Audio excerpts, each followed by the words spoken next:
hello, all of you. It's, can you hear me? I can't really hear myself, but I talk to myself all the time, so I'm tired of hearing from myself. So it doesn't matter if I can't hear myself.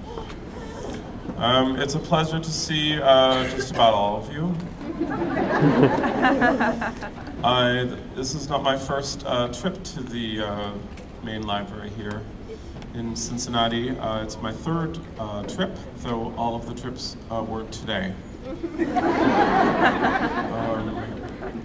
I spent some time here this morning working on a book quietly in a room. None of you were there. Or if you did, you didn't know who I was. And then I went for a walk for research purposes, because an acquaintance of mine who used to live in Cincinnati was of the opinion that is it pronounced graters? She was of the opinion that it is superior to Mitchell's Ice Cream of San Francisco, which is fighting words in my hometown of San Francisco.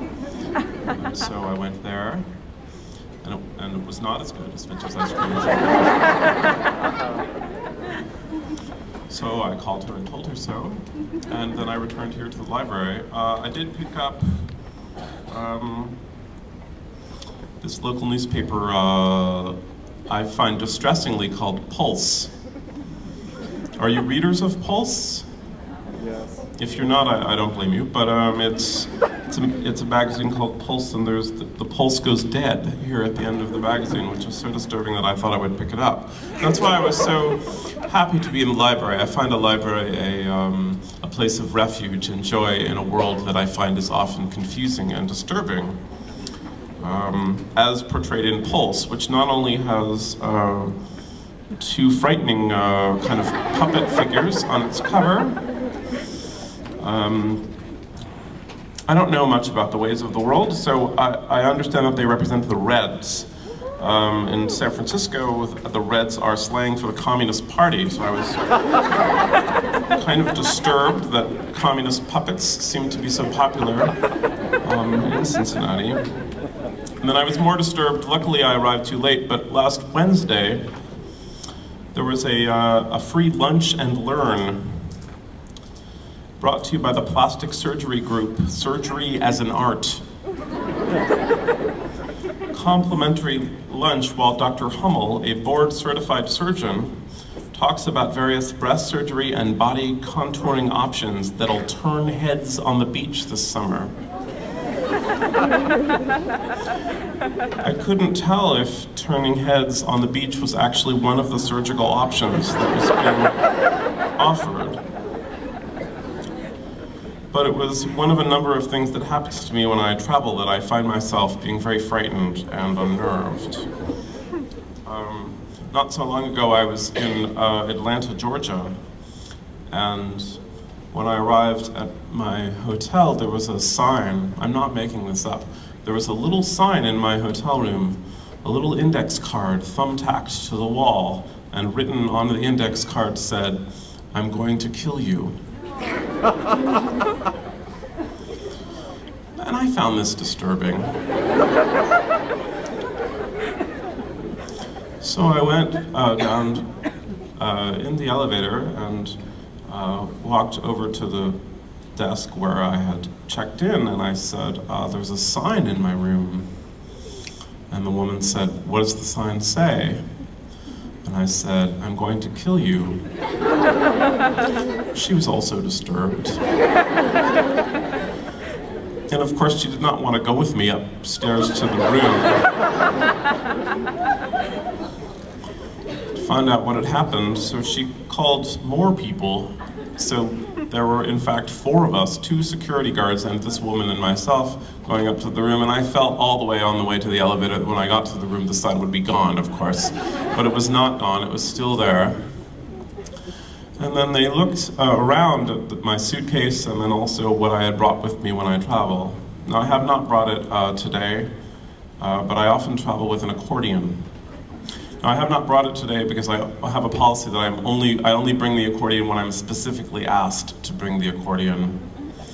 Because the question, why haven't you brought your accordion, is charming, but the question, why do you have that accordion, is alarming. Now, the accordion came in a case, and one of the reasons that I don't like to travel with my accordion anymore is that the case looks like a bomb. It couldn't look more like a bomb if you were making a movie about someone who carries a bomb around it. It's a big black shiny case, and it says fragile on it,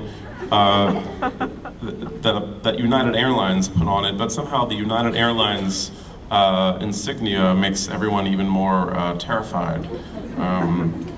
It's one of the things that we haven't really talked about September 11th, about how much more difficult it's become to travel with an accordion. And so these people looked at the accordion case, and then they looked at me, and they said, "What are you doing here?"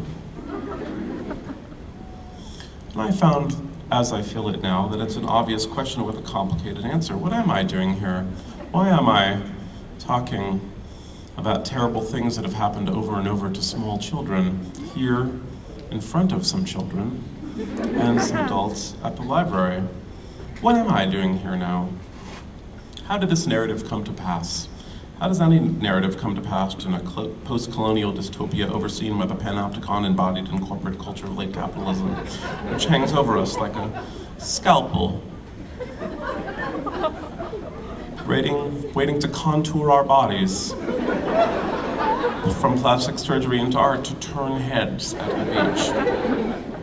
For the answer to this and other questions, I would like to read you a short text.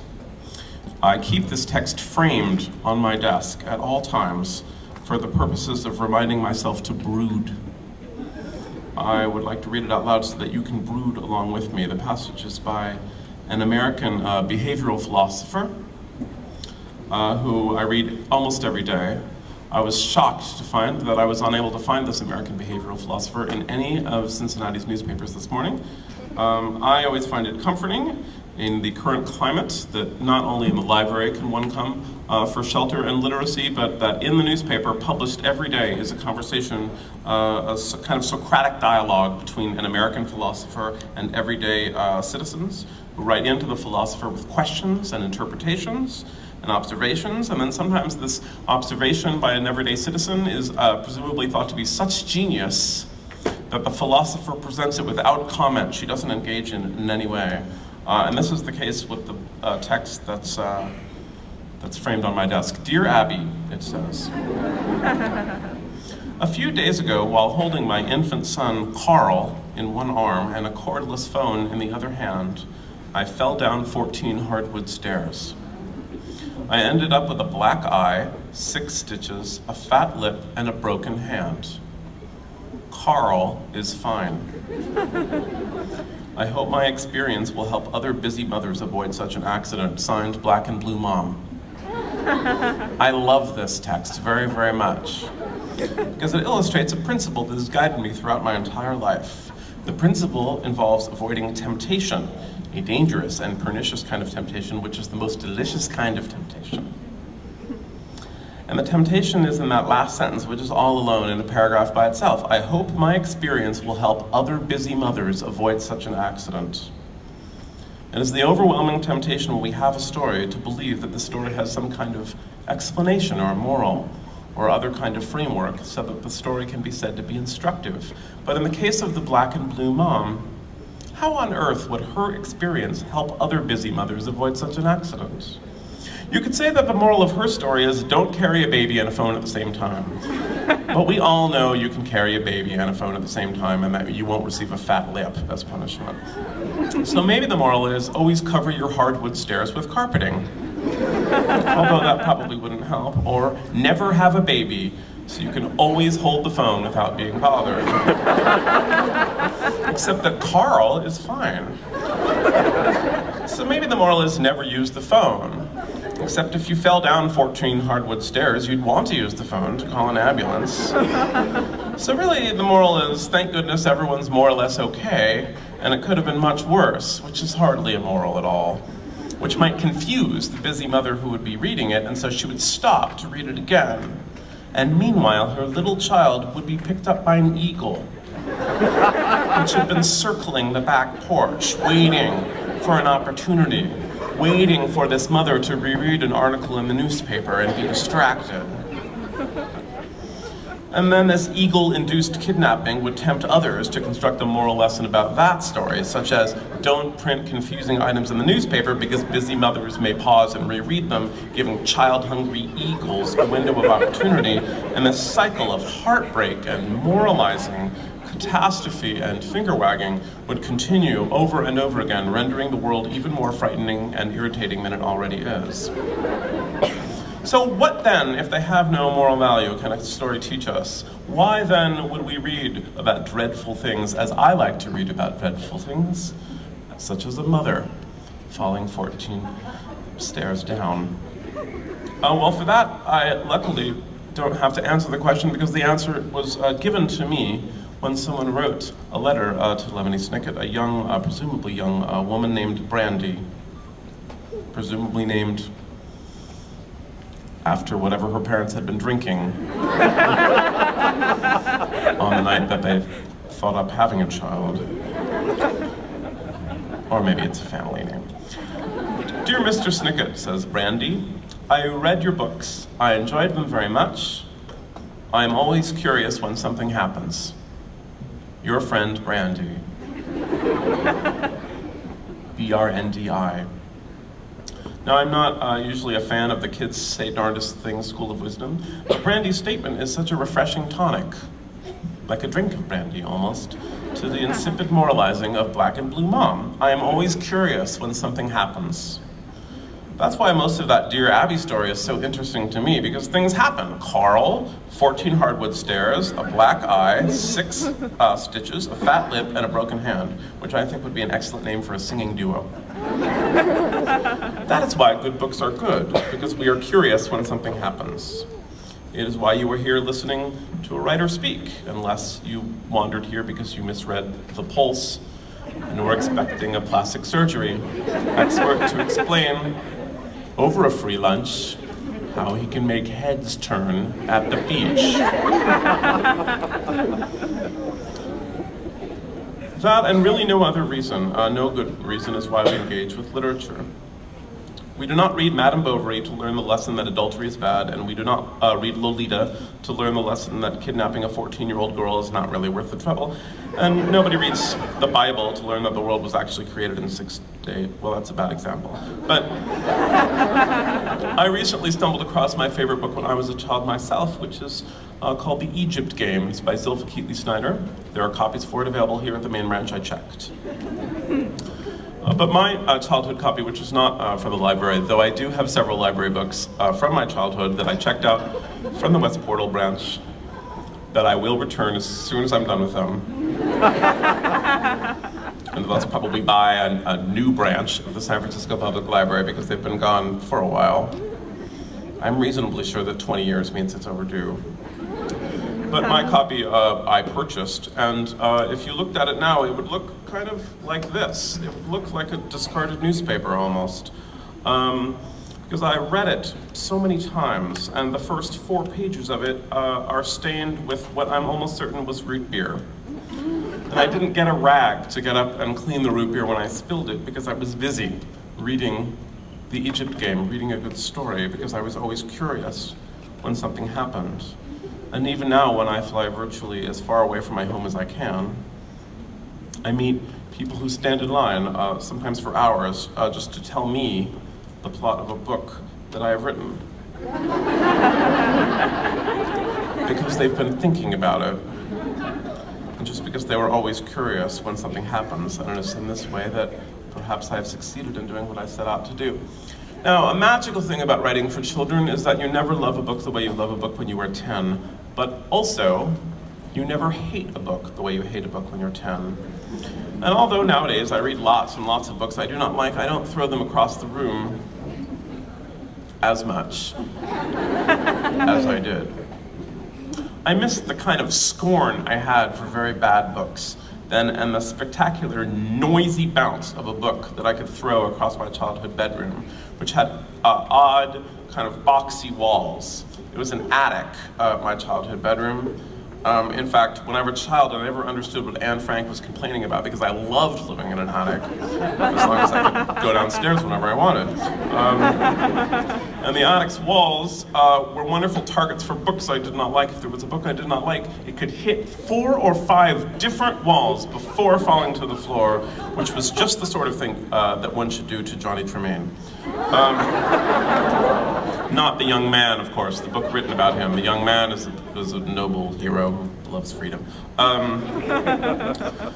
Now, among the other books that bruised my walls were the following. Number 1, our hero or heroine is plucky, but unpopular at school or at summer camp or His Majesty's kingdom due to a difference ranging from being black to being an elf to being from divorced parents. Eventually, of course, this difference is celebrated, and the bully gets his comeuppance, and everyone joins our hero or heroine in a rousing game of kickball, or a rousing raid on the cabins of the opposite sex, or a rousing marriage to the beautiful princess. Ugh. 2, our plucky hero or heroine is lured into drugs by a distinctly non-plucky anti-hero or anti-heroine who then dies of the drugs. 3, our plucky hero or heroine's family experiences a difficulty, illness, death, moving, drinking, unemployment, a baby, and overcomes it with the wit of one relative and the wisdom of another, and at the end, everyone has a nice hot meal. 4, our plucky hero evades Nazis.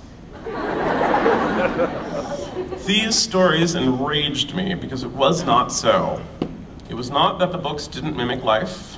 I don't think someone responsible for a book in which a baby climbs up an elevator shaft using only her teeth can really demand realistic fiction. But the books just don't mimic the way life went. I was learning as a child the lessons everyone learns sooner or later. There was always a clique which will exclude you, so it is best to ignore them rather than attempt to befriend them or confront them. Bullies never get their comeuppance, which is good news because eventually all of us act like a bully at some time or another, and we would like our bullied acts forgotten rather than come-upped. Drugs don't kill people based on whether they're plucky or not, and it's precisely the random nature of their destruction that makes them so dangerous. And family traumas are never quite overcome, but may eventually be absorbed, and that you should have a nice hot meal in any case. Preferably bully-based. And then there's the lesson that the Holocaust taught me, a lesson nowhere to be found in the books I bitterly flung across the room. The books I was most often given because when my father was young, but no more plucky than the average German Jew, he evaded the Nazis and came to this country. And he taught me that lesson that I'm talking about when he asked me something. I'd gone to school, and it's part of a unit on immigration. I told the story of my father fleeing from Germany in 1939, and the teacher told me that my father was very brave. So I went home and repeated the compliment to my father, because at the time he was a certified public accountant, and so I thought maybe he didn't get called brave a lot. And I said, "You're very brave." And he asked me, "Do you think I was braver than the ones who didn't make it?" And there it is. The obvious question with the complicated answer. Sort of like, what are you doing here in the main library? And it is a question that has plagued me since it first slapped me in the face. The difference between how they tell you it's going to go, that brave and plucky people will be rewarded with a happy ending, such as in the case of Germany in 1939, survival, and the way it goes instead. The fact that I was living in my attic bedroom because a country had gone mad with xenophobia and power. It's hard to imagine that nowadays, but imagine a country going mad with xenophobia and power. France, say. And because my father's house, as a child, backed up against the woods where children could hide when evil came calling, and because the bribe happened to work at the border when so many times it didn't, and because nobody thought to look inside my grandmother's shoe, the heel of which she had hollowed out and filled with diamonds, for which she had traded everything she owned to a man who turned out to be trustworthy when so many men did not. That was the sort of story I wanted to read, in which the chaos and tumble of life was acknowledged, rather than denied with a plucky smile. When I was 10, I wanted to read about terrible things happening over and over again. Like a mother falling down 14 hardwood stairs and ending up with a black eye, 6 stitches, and appearing tonight in the Stardust Lounge, a fat lip and a broken hand. In other words, I wanted to read a series of unfortunate events. But nobody had written such books. They weren't to be found in the West Portal branch of the San Francisco Library. And so, like so many young people, particularly boys, I abandoned the books I was given and took comfort in Agatha Christie, who teaches you that the reason you shouldn't commit a murder is that you'll probably forget some crucial detail and get caught by a little old lady or a Belgian man. And V.C. Andrews, who teaches you that you should not have sex with someone who is holding you captive, no matter how tempting the prospect may be. These lessons served me well, and inspired me to try to write an interesting story of my own, which eventually became my first novel, which is called The Basic Eight. And it tells the story of a girl in high school who has a crush on a boy who does not like her back, so she bludgeons him to death with a croquet mallet. It's a comedy. No, it took me some time to get this novel published, and it wasn't a very fun time. I was young and pretty plucky, so if I were in a children's book, my youth and pluck would have gained me a record-breaking sale to a publisher. But in the years that followed, all I received were 37 letters of rejection, some of which were addressed to David Handler. To alleviate this suffering, I took up a hobby. I was employed, if that's the word, at the time as an administrative assistant at the computer science department at the City College of San Francisco. A job that mostly consisted of telling people who called me that they should call the computer lab instead because I had no idea how to fix their computer. Despite this terrible task, which frequently interrupted me while I was reading, there were two principal advantages to working at the City College of San Francisco. One was stealing paper, which I thought made the job a sort of government grant from the City of San Francisco in order to help me write my novel, because there was free paper. And the other was subscriptions to every tiny neighborhood newspaper published in San Francisco, which for some reason were delivered to the computer science department of the City College of San Francisco. These newspapers, and the Pulse was the closest I could find to one in Cincinnati. Perhaps if I were in a more residential area of Cincinnati, I could have come up to your doorstep early in the morning when I was taking my walk and taken these small newspapers off your stoop. That doesn't mean that if you find someone doing that, that's me, by the way. But I love still reading those newspapers, so I don't know what they're called here besides the Pulse. But in San Francisco, they're called things like the Nob Hill Gazette and the Parkside Express. And my hobby was that I would read these tiny, harmless newspapers, cover to cover, and find the tiniest, most harmless article in them, and then I would compose on the typewriter of the computer science department at the City College of San Francisco, because that's what we had at the computer science department, were typewriters. Outraged letters to the editor regarding these articles.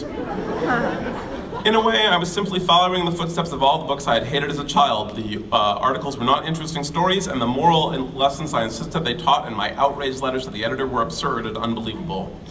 If an official announced that street cleaning schedules had changed, I would point out that the shift from Tuesdays to Fridays was rooted in anti-Semitism. If they were giving away balloons at a park, if the article said free balloons at a park, I would accuse them of trying to choke birds with the popped rubber remnants. If there was an editorial against litter, I would write that they were insensitive to avant-garde sculpture made of paper that were placed in the street corners everywhere. That was what I would do. I would write these letters. That was my hobby. And the rule was that the letters all had to begin with the sentence, "How dare you!" exclamation point. Because I find nobody distrusts a letter more when it begins with the sentence, "How dare you!" exclamation point. If you ever begin a letter that way, whatever the rest of it you said will be ignored. So I thought that was fun. And then they began with, "How dare you!" But they ended not with my own name, because I didn't want to associate myself with these letters I was writing, but with a name that I devised on the phone while I was talking to a right-wing political group. Now, some sections of my first novel, The Basic Eight, make fun of ridiculous conservative commentators. I just would like to say that if you're thinking of a conservative commentator now who is beloved to you, that I don't mean that kind of conservative commentator. I mean the ridiculous ones. And so I was writing away to ridiculous conservative groups asking me to mail me their materials, the better to mock them in my novel. I didn't want to be on the mailing list of these groups because I knew that at any moment my novel would sell for a record-breaking amount to a publisher. And so when the conservative woman on the phone asked me for my name, I uttered the first thing that came into my head. I said, "Lemony Snicket." There was a pause, and I thought to myself, that was really an idiotic thing to say. Out of all the names you could have come up with, Lemony Snicket was probably the least believable. And then the conservative woman on the phone said, "Is that spelled how it sounds?" And I said, "Yes." And then I said, "Read that back to me," because I had no idea how it sounded like it was spelled. It didn't even sound like a name. But she spelled it out for me, and so I wrote it down. Now, I had that name handy while I began to write another book, a story that embodied the world of suffering and chaos that I saw in so many places and in so few books. This time it was the story of a hapless young man who was forced to marry a mysterious countess in a dark and creaky castle containing mysterious goings-on. This novel, about the hapless young man and the evil countess, was to be called A Series of Unfortunate Events. But as I worked on it, somehow something was missing. I couldn't understand it, why the story of an adult orphan was simply not working. Meanwhile, I had moved to New York City, where my first novel was finally published, and it was sold for a record-breaking amount. It sold for the least amount of money that my literary agent had ever seen. Because the novel is set in a high school, editors at some publishing houses asked me if I might consider writing something not just about young people, but for young people, and they sent me examples of books that they had published to encourage me. These books did not encourage me. They were the same sort of dreadful books in which suffering is overcome through pluck, and the freedom of a good story is vanquished by the boundaries of proper literacy, that had caused me to throw books across my bedroom when I was young, and would have caused me to throw them across my apartment in New York City, had my apartment in New York City been big enough to throw a book across. So I said no, I would never write anything for children, and I went back to work on A Series of Unfortunate Events. Now, one of the advantages of a career in writing is that you are free. If, say, a children's editor who you genuinely liked and who agreed with you about the moralistic treacle that was passing for children's literature was laid off from a publishing house that shall remain nameless. She called me in the middle of the afternoon, having been laid off. She even had a cardboard box with her things and a tiny plant in it, just like when people are fired in the movies. And so I took her out for some cocktails in the middle of the afternoon at the Algonquin Hotel. I chose that hotel because there was a rumor that drinks were free for unpublished writers. So I thought by treating her to a drink, I wouldn't actually have to pay anything. And for those of you who are considering going to New York City, I'll tell you that that's not true. Drinks are not free for unpublished writers at the Algonquin Hotel. Because if they were free for unpublished writers in a bar in New York, the bar would go under immediately as unpublished writers swooped upon it, drinking with empty wallets. Now, eventually this editor found a new job and all was right with the world, except that she owed me some sidecars, which is what we drank. She paid up, and somewhere in the brandy and Cointreau and lime juice and sugar, I explained to her that I felt no longer like a hapless young man overcoming his suffering through pluck, but more like an orphan. Like 3 orphans, really. Myself, my wife, and my ego. Desperate and lost in a world of chaos and tumble, in which your parents could escape from Nazis, and your elementary school days could be filled with loathsome bullies, and your first novel could emerge after years of waiting to no attention. Then horrible things could happen again and again and again. Like a mother falling down 14 hardwood stairs, or the simultaneous serving of a free lunch and discussion of breast surgery and body contorting options. But that this was so rarely acknowledged, this way of the world, except in bitter, rambling letters to the editors of tiny, harmless newspapers, signed with the secret name of a man who vowed he would never write for children, whose vow became an overwhelming sense that the paltry, finger-wagging books of my childhood were not merely an unpleasant stain of memory, not merely a lump of bitter coal amidst millions of lumps of bitter coal simmering away under the burning collective gaze of members of the public industry, so over-bludgeoned by the anvil of commerce that they dare not speak out for books that might excite people. A gaze that would ignite all this lumpy coal into a flaming barbecue of mediocrity, but a challenge, a gaping void, a cosmic injustice, a blank page on which I could take my mighty pen and inscribe corrective, inspiring, chaotic, and tumbling stories in the ink of brutal, inevitable, glorious literary truth, the only truth worth the page on which it is printed, and then I would write volume after volume of these unfortunate events. I would avoid the temptation of a plucky moral and instead construct a 13-floated parade of terrible things happening over and over to small children who have little pluck, but a brash, truthful sense, as we all do, particularly in bars, that the way of the world is not an experience that can help busy mothers avoid such an accident, but it is a black eye, 6 stitches, a fat lip, and a broken hand. It is a $100 gift certificate to use at the plastic surgery group, offered with the free lunch. It is a series of unfortunate events, and then it is always interesting when something happens. And the next morning, my editor gave me a call and asked me if I could write down those 13 books, and I've only recently completed doing so. Thank you very much.